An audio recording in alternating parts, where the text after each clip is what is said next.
মনোনয়নপত্র জমা দেয়া নিয়ে লেজে গোবরে অবস্থা নতুন গঠিত জামায়াত ইসলামী নেতৃত্বাধীন ১০ দলের জোটের। ইসলামী আন্দোলন ৩০০ আসনেই মনোনয়ন জমা দিয়েছে। দলটির এক নেতা জানান, শেষ পর্যন্ত তারা সমঝোতার চেষ্টা করবেন। আর মনোনয়ন জমা দিয়েছেন জামাত ও এনসিপির প্রার্থীরা। তবে সঠিক সংখ্যা এখনো জানা যায়নি। আরও জানাচ্ছেন মাইনুল মারুফ।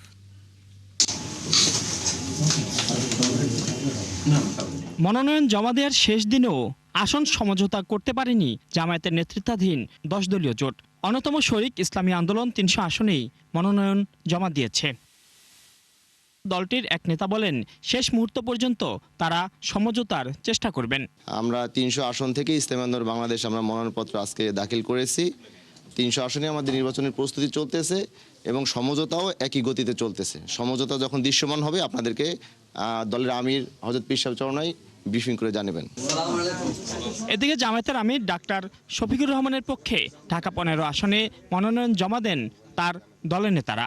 জোটের পক্ষে ৩০০ আসনেই প্রার্থী প্রায় চূড়ান্ত বলে জানান তারা। তবে জামায়াত এককভাবে কয়টি আসনে মনোনয়ন জমা দিয়েছে তার তথ্য এখনো পাওয়া যায়নি।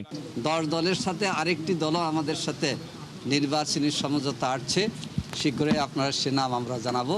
এদিকে এই জোটের অন্যতম শরিক এনসিপির পক্ষ থেকে ৪৭টি আসনে মনোনয়ন জমা দেওয়া হয়েছে।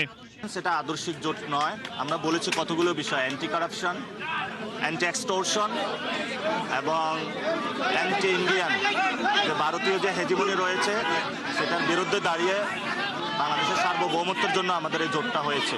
দলটির বিভিন্ন সূত্র থেকে জানা যায়, ইসলামী আন্দোলনের সাথে জামায়াতের আসন সমঝোতা না হলে আগের চেয়ে বেশি আসন পেতে পারে এনসিপি। জোটের প্রার্থী আমি এখানে হয়েছি। মাইনুল মারুফ, ৭১, ঢাকা।